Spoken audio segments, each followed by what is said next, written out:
4월 31일 화요일, 나를 깨워준 7분 플러스 아침을 연 기도로 시작합니다.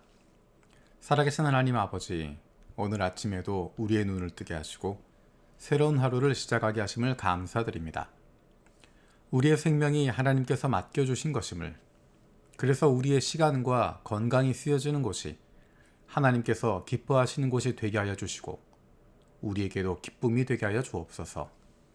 다른 조건들이 있기 때문이 아니라 내가 하나님의 사랑받는 자녀라는 것만으로도 감격하고 기쁨이 넘치는 하루가 되게 하여 주옵소서. 아픔 가운데 있는 우크라이나를 위해서 기도합니다. 전쟁이 속히 종식되게 하시고 정치 지도자들에게 지혜와 용기를 주시어 어려운 상황을 잘 이겨낼 수 있게 하여 주옵소서. 주님께서 아픔을 당한 사람들을 위로하여 주시고 세계 교회가 도움이 필요한 사람들을 위한 구호 사역을 잘 감당할 수 있게 하여 주옵소서. 아프가니스탄과 미얀마를 기억하며 기도합니다. 끊임없는 어려움을 당하고 환난 가운데 있는 이들을 불쌍히 여겨 주시옵소서. 하나님의 나라가 그 땅에도 선포되게 하시고 펼쳐지게 하시고 하나님의 자녀들이 아버지께로 돌아올 수 있는 문이 열리게 하여 주옵소서. 삿포로 글로리 교회를 위해서 기도합니다. 교회, 카페, 리폼 공사의 일정과 작업을 계획하는 가운데 잘 마무리되게 하시고 6월 이후에 카페 사역이 활발하게 진행이 되어서 지역 주민과 교류하며 주님의 복음을 전하고 나눌 수 있게 하여 주옵소서. 홋카이도 대학교 유학생 최관 형제가 교회에 정착되게 하시고 캠퍼스에서의 만남과 모임들이 지속적으로 이루어지게 하여 주옵소서. 대학 청년 사역을 위한 기도 모임과 복음 전도의 열매가 맺혀가게 하여 주옵소서. 6월 19일 주일 예배를 쿠리야마 치노시오 교회와 합동 예배로 드리게 됩니다. 쿠리야마 치노시오 교회와 삿포로 글로리아 교회의 연합 사역이 쿠리야마시 지역의 부흥의 씨앗이 되는 한 해가 되게 하여 주옵소서. 주님이 기뻐하시는 일정, 만남과 교제가 이루어지게 하여 주옵소서. 꾸준한 만남을 가지고 있는 우에무라 리에, 단포 하지메, 게이코, 아사다, 요네야마 미리 이분들이 예수 그리스도를 믿음으로 영접하는 은혜가 있게 하여 주시고 하나님의 구원의 기쁨을 공동체 안에서 누릴 수 있게 하여 주옵소서.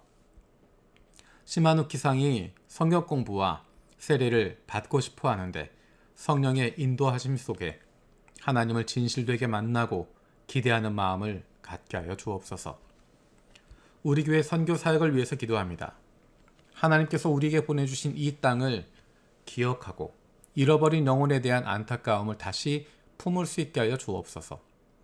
우리에게 보내주신 수많은 영혼들이 있음을 깨닫게 하시고 이들을 볼 수 있는 눈이 뜨여지게 하여 주옵소서. 특별히 우리처럼 이주민으로 이 땅에 온 많은 이들에 대해서 불쌍히 여기는 마음을 품고 돕고 섬길 수 있는 교회가 되게 하여 주옵소서. 우리 교회에 장로를 세워주심을 감사드립니다. 장로로 피택된 원대지인 정상화 강희진 집사를 하나님께서 좋은 장로로 세워주시옵소서. 하나님 말씀에 귀를 기울이고 순종할 줄 아는 하나님의 자녀로 다음 세대에 부끄럽지 않은 가정과 세상 속에서도 좋은 그리스도인으로 마음과 뜻과 정성을 다해 하나님을 사랑하고 이웃을 내 몸과 같이 사랑하고 섬기는 좋은 이웃, 좋은 친구가 되게 하여 주옵소서.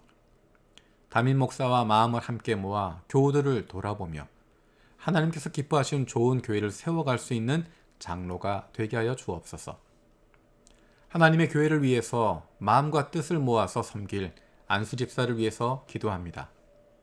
주님께서 맡겨주신 사역들을 열심을 다해서 섬기고 하나님의 사람들을 사랑하고 섬기는 일꾼들을 세워 주시옵소서. 하나님의 뜻을 이루고 그 마음을 시원하게 하기 위해서 열심으로 섬길 수 있는 일꾼들을 세워갈 수 있는 교회가 되게 하여 주옵소서. 안수집사 후보 대상자로 세워진 형제 자매들에게 은혜를 주시고 말씀과 기도로 하나님 앞에 잘 준비되게 하셔서 헌신된 안수집사들과 함께 힘을 모아 주님의 교회를 든든히 세워갈 수 있게 하여 주옵소서. 사랑하는 부모님과 가족의 구원을 위해서 기도하는 기도에 응답하여 주옵소서. 마음껏 찾아가지 못하고 자유롭게 만날 수 없지만 사랑하는 가족들을 위한 기도는 멈추지 않습니다. 예수 믿는 좋은 이웃, 좋은 친구들을 보내주시고 너무 늦지 않게 예수님을 만날 수 있는 은혜를 주시옵소서. 육신의 연약함을 가지고 있는 지체들을 위해서 기도드립니다. 그 회복을 위하여 기도하는 기도를 들어주시고 응답하여 주옵소서. 함께 기도하는 가족들을 위로하여 주시고 이러한 육신의 연약함으로 인하여 가족이 하나가 되고 하나님께로 나아갈 수 있는 기회가 되게 하여 주옵소서. 믿음을 잃어버리지 않게 하시고 확신을 가지고 감사함으로 간구하게 하여 주옵소서. 못된 암세포들 예수 그리스도의 이름으로 사라지게 하여 주시고 치료의 광선으로 저들의 아픈 부위를 비추어 주시기를 원합니다. 예수 그리스도의 치료의 손길로 안수하여 주시고 새로운 세포들이 소생하게 하여 주시옵소서. 특별히 우리 세준이를 위해서 기도합니다. 세준이와 가족들을 붙들어 주시고 함께 기도하는 믿음의 가족들을 경험하게 하여 주옵소서. 이번 주에 진행되고 있는 항암 치료 가운데 함께하여 주셔서 그 종양이 줄어들게 하시고 수술하고 회복될 수 있도록 은혜를 더하여 주옵소서. 아픈 자녀를 위해서 부모가 해줄 수 있는 것이 아무것도 없어서 더욱 마음이 아프고 힘듭니다. 하나님의 사랑하시는 아들이오니 아버지 되신 하나님께서 돌보아 주시고 회복시켜 주시고 소생시켜 주시옵소서. 오늘도 우리를 향하신 하나님의 음성을 듣게 하시고 그 말씀 앞에 결단하고 순종하며 살아가길 원합니다. 말씀을 듣고도 행하지 않는 삶이 아니라 주님 말씀대로 실천하며 살아갈 수 있는 하나님의 백성들이 되게 하여 주시옵소서. 감사드리고 예수님의 이름으로 기도드립니다. 아멘. 오늘 함께 읽을 리바이블 21-22 말씀은 오바댜 1장입니다. 이 시간엔 그 가운데 1장 10절에서 14절 말씀을 읽겠습니다. 네 아우 야곱에게 저지른 그 폭행 때문에 네가 치욕을 당할 것이며 아주 망할 것이다. 네가 멀리 서서 구경만 하던 그날 이방인이 야곱의 재물을 늑탈하며 외적들이 그의 문들로 들어와서 제비를 뽑아 예루살렘을 나누어 가질 때 너도 그들과 한패였다. 네 형제의 날 그가 재앙을 받던 날에 너는 방관하지 않았어야 했다. 유다 자손이 몰락하던 그날 너는 그들을 보면서 기뻐하지 않았어야 했다. 그가 고난받던 그날 너는 입을 크게 벌리고 웃지 않았어야 했다. 나의 백성이 패망하던 그날 너는 내 백성의 성문 안으로 들어가지 않았어야 했다. 나의 백성이 패망하던 그날 너만은 그 백성을 보며 방관하지 않았어야 했다. 나의 백성이 패망하던 그날 너는 그 재산에 손을 대지 않았어야 했다. 도망가는 이들을 죽이려고 갈라지는 골목을 지키고 있지 않았어야 했다. 그가 고난받던 그날 너는 살아남은 사람들을 원수의 손에 넘겨주지 않았어야 했다. 아멘. 오늘 읽을 오바댜서의 말씀은 에돔을 두고 하신 하나님의 심판의 메시지입니다. 왜 하필이면 에돔일까? 오늘 읽었던 본문 처음에 등장하는 것처럼 네 아우 야곱이라고 부른 표현이 있습니다. 에돔은 야곱의 형이었던 에서의 자손들입니다. 그래서 에돔 민족의 조상은 에서입니다. 이스라엘 자손의 조상은 이스라엘 야곱인 것처럼 말입니다. 그래서 구약 성경에서는 계속해서 에돔을 향해서 야곱의 친척, 이스라엘의 형제, 너희의 가족이라고 이야기를 합니다. 이것은 이스라엘 백성들이 출애굽하는 과정에서도 등장합니다. 하나님께서 특별히 그들에게 주의를 주십니다. 에돔 지역, 에돔 민족이 살고 있는 그 지역, 그곳은 에서의 자손이 살고 있는 곳이다. 거기는 너희의 친족이니까 그 땅을 피해가라. 신명기 2장 4절 5절에 이렇게 이야기하십니다. 또 백성에게 지시하라고 말씀하시면서 너희가 세일에 사는 에서의 자손 곧 너희 친족의 땅 경계를 지날 때에는 그들이 너희를 두려워할 터이니 매우 조심하여라. 그들의 땅은 한치도 너희에게 주지 않았으니 그들과 다투지 말아라. 세일산은 내가 에서에게 유산으로 주었다. 그리고 계속해서 등장하는 내용들이 에돔과 유다는, 에돔과 이스라엘은 형제, 친척이라고 하는 표현입니다.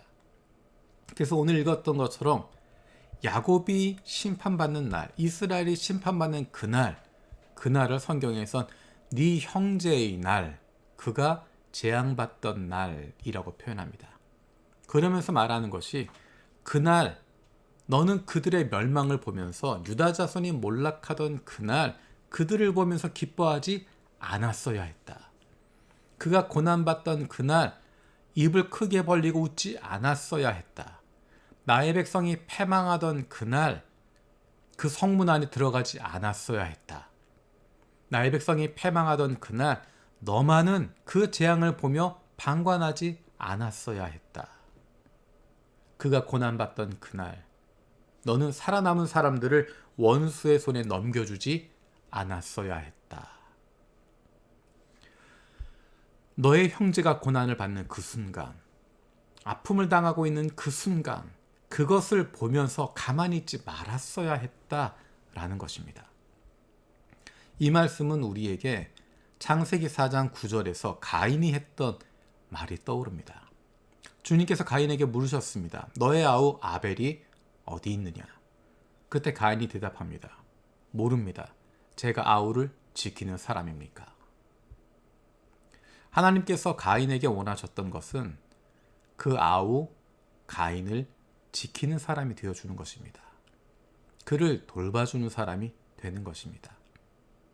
누가 내 이웃입니까? 라고 물어보는 율법학자에게 예수님이 말씀하신 것은 네가 가서 다른 사람에게 좋은 이웃이 되어주라 말씀하신 것입니다. 도움이 필요한 사람에게 가서 네가 먼저 도와주어라 라는 것입니다. 우리 교회가 좋은 이웃이라고 하는 표어를 가지고 좋은 친구라고 하는 표어를 가지고 지내고 있습니다. 우리가 정말 다른 이들에게 좋은 이웃인가? 좋은 친구인가? 우리 주변에 아픔을 당하는 사람, 어려움을 당하는 사람들을 보면서 가슴 아파하고 있는가? 아니면 그것이 나의 기회라고 생각하고 있는가? 우리 주변에 있는 일본 교회가 어려움을 당하는 것을 보면서 그것을 보고 안타까워하고 어떻게라도 도우려고 하는가? 아니면 이것이 우리에게 주어진 또 다른 기회라고 생각하고 있는가? 우리 주변에 있는 다른 교회들이 어려움을 당하고 있을 때 그것을 보면서 안타까워하고 그것 때문에 마음이 무너질 사람들, 그들을 위해서 기도하고 있는가? 아니면 이것이 우리의 기회라고 생각하는가? 하나님은 우리에게 우리의 형제를 돌아보라고, 우리의 아우를 지키는 사람이 되어주라고, 우리의 이웃을 섬기는 좋은 친구, 좋은 이웃, 좋은 형제가 되어주라고 말씀하십니다. 주님께서 가르쳐주신 기도로 마치겠습니다. 하늘에 계신 우리 아버지여, 이름이 거룩히 여김을 받으시오며 나라가 임하시오며 뜻이 하늘에서 이루어진 것 같이 땅에서도 이루어지이다. 오늘 우리에게 일용할 양식을 주시옵고 우리가 우리에게 죄 지은 자를 사하여 준 것 같이 우리 죄를 사하여 주시옵고 우리를 시험에 들게 하지 마시옵고 다만 악에서 구하시옵소서. 나라와 권세와 영광이 아버지께 영원히 싸움나이다. 아멘.